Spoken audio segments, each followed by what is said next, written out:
one of the things we talked about earlier this week, Heather, was you're blowing and going, right? You're a mom, you've got a business, you go Facebook Live, so you're Yeah. doing some speaking, some Yeah. talking, some motivation. And you talked about the highs and the lows, the ups and the downs, and it's something that we all face. Every one of us face. And you said something that I wrote down and that I've now typed down, but it's you're at a stage now where you're reflecting, resetting, and resting. Yeah. Getting ready for whatever's next, whenever that may be. So let's talk a little bit about that, how you got to this stage, because we all face this. We're all going to face it multiple times throughout life. So how do you get to the stage of reflecting, resetting, and resting? What do you do when you're reflecting, resetting, and resting? Yeah. Unfortunately, I don't have a choice. My brain goes 125 miles an hour until it hits a brick wall. I don't slow down.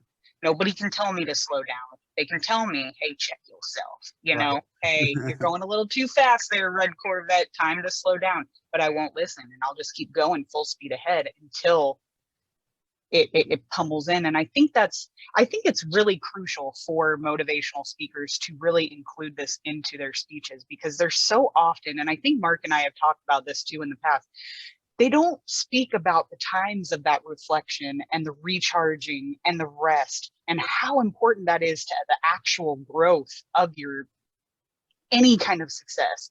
You can't go 150 miles an hour the entire time. I mean, just like a race car around the Indy 500, they got to stop at one point or another, get their tires changed, get it, gas, whatever. They've got to stop for a second.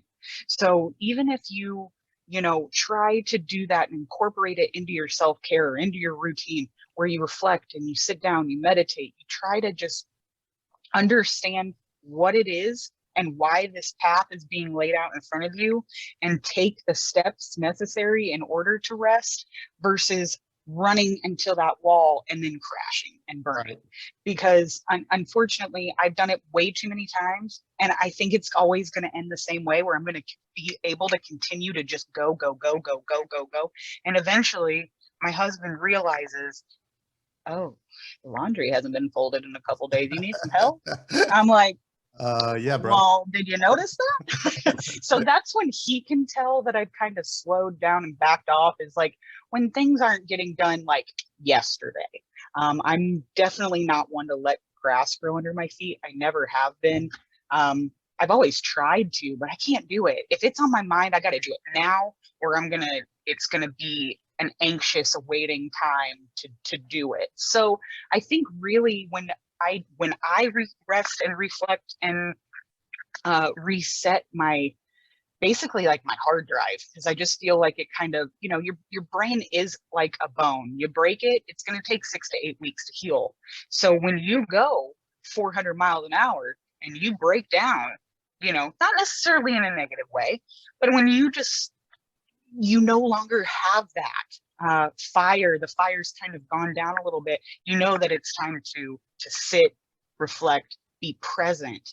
That's the biggest thing, is being present with your family. There was a great quote in the Rise and Grind planner this morning, I think it was this morning, by Sanjay. Sanjay Gupta, my brother. Oh, dude, he is awesome. He's on fire. I love him too. He is so fun. But if you're not successful at home, no amount of success is going to take place for that. You can be successful in every other aspect, but if you're not successful at home, what is there? Right. Really. So that's what I do.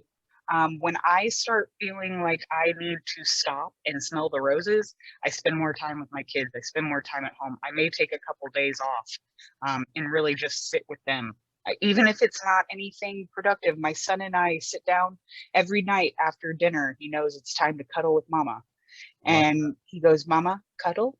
And I'm like, of course it is. It may not be productive, but it is, to have that feel of both of us together. He knows that I'm there. And I think that's a lot more important than trying to fill my calendar up with things for us to do.